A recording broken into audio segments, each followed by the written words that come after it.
കഴിക്കാൻ തുടങ്ങി. സിംഹം ഉറക്കത്തിൽ നിന്ന് ഉണർന്നു.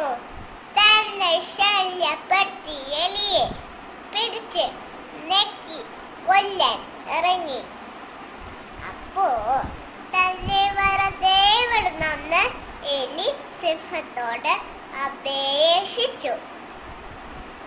അതിന് പകരമായി എന്നെങ്കിലും സിംഹത്തെ സഹായിക്കാമെന്ന് എലി പറഞ്ഞു.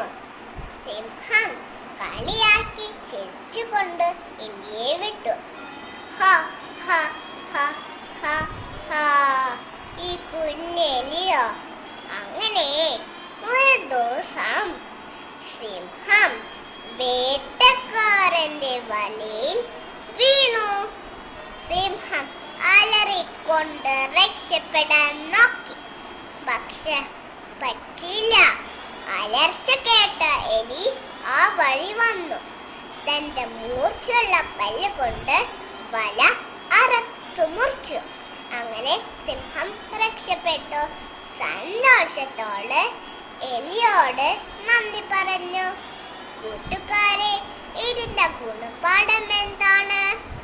വലുതായാലും കുഞ്ഞിതായാലും എല്ലാത്തിനും അതിൻ്റെതായ